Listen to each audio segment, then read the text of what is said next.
Hello everyone, welcome back. This week I'm starting it off with the breeder bin. I've decided that I did want to harvest the breeder bin now, and the material is a bit damp. Initially I tried to sift it through, but it really wasn't going through the largest holes in the mesh sieve that I have. So I went through and picked out all of the larger worms, more mature worms that I saw.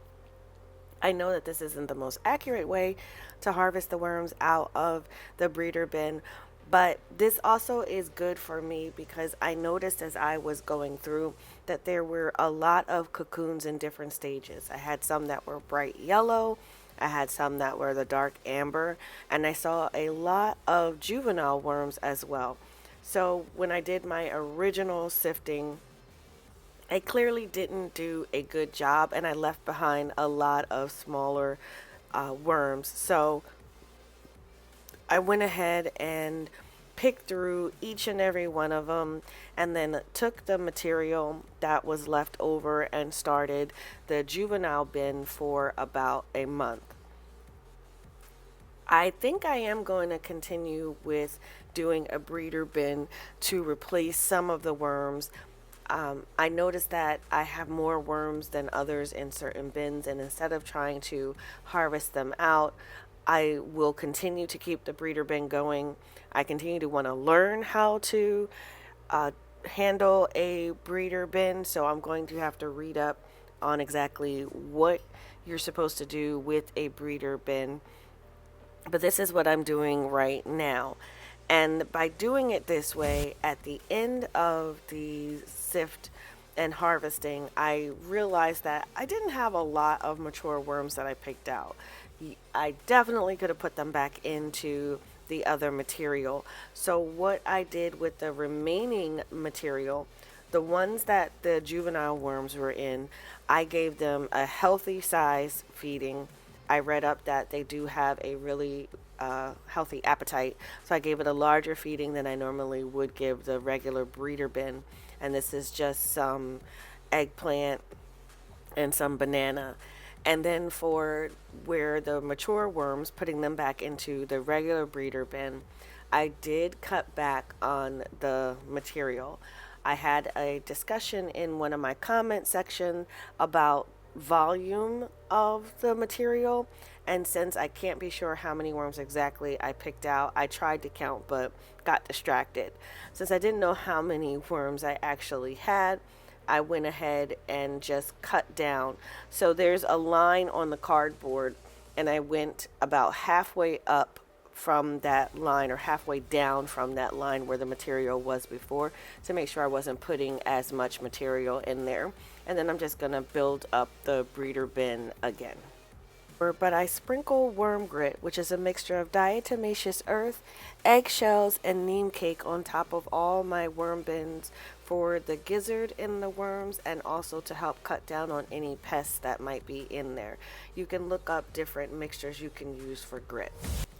Moving over to my first of my regular totes. These are now headed towards the harvest stage.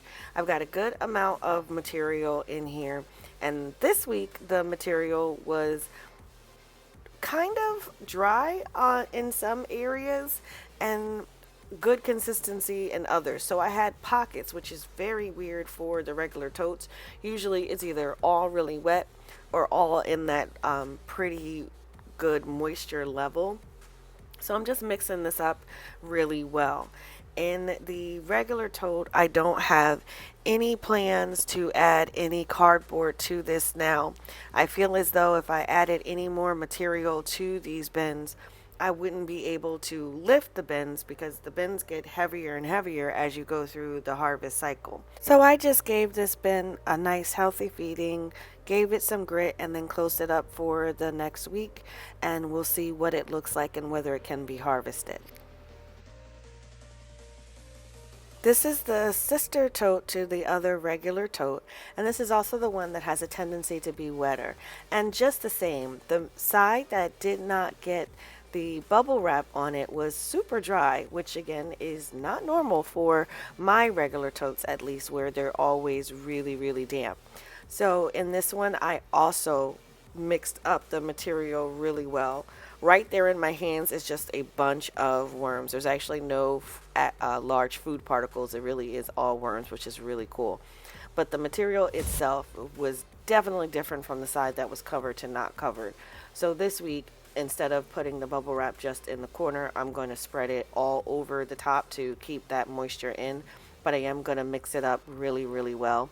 And this one does have more cardboard particles in it, and that's due to me adding some shredded cardboard when I didn't add it to the other bin. But just like the other regular tote, it does have a lot of material in it, and when I push it over to the other side for the horizontal migration, I don't want it to come to the top. So these are going to be taken through to the harvest cycle. This one got fed up and is grit, and it's ready for the next week. Now, the Vermibag totes I treat a little bit different than my regular totes. In my Vermibag totes, with these, I tend to be preventing them from drying out more than them having too much moisture. In this bin, I was surprised to find that I had more wet patches than dry patches. The edges are always going to be a bit drier on this. And here's another good worm ball that I found. But the edges on the Vermibag tote are always going to be a little bit drier than the interior of it. Overall, it was a good mixture, but I do want to watch out for how dry this gets each week. And because of that, I'm also going to give it some food that is a little bit higher in moisture content, and then close it up and give it its grit for the next week where it's all set up. Second Vermibag tote is the bin that is receiving the worms from the breeder bin at this time. And with this one, I recently added the first batch of juvenile worms and material to this, and a bunch of cardboard, as the castings were really wet. And you can see here, for this being a Vermibag tote, it is on the wetter side. So that's a focus as well. Not often do I find that my Vermibag totes have a lot of moisture, and I find it funny that I put cantaloupe slices in here because those retain a lot of moisture. So we'll see next week whether I actually hurt myself by adding a food that had a lot of moisture in here. But I don't mess with this bin too much just because I know it is rebuilding the colony. So just feeding it up for the next week is basically what I do. And then lastly is the Vermibag Mini. This is the only flow-through system that I have, and as much as I love the flow-through systems for the volume, they do have their cons as well. The biggest thing that I'm fighting in the Vermibag Mini is the crispy edges, a lot crispier than what I find in my Vermibag tote. And the process of adding the foods high in water content along the edges really does seem to be working. On the top layers where the worms tend to be, they are a lot wetter than the lower levels where the material has been settling for some time. Now, in the very center of my material, it is a lot wetter than the edges. So I'm unsure if my castings are going to end up being clumpy, which they tend to be when I harvest out of this bag. So we'll see how that affects it when it comes time for harvest. But overall, all of the bins are doing really well. I don't know if I'll be harvesting this Vermibag Mini when I harvest the regular totes. I might wait a little bit just to give it some time, but I do want to bring the level of material up. So I'm adding a layer of cardboard and making sure that this gets wet down really, really well, because whenever I add material, I go through a really dry period, and it takes me a couple of weeks to get it back to a good moisture level. But that is the update for this week on all of the bins.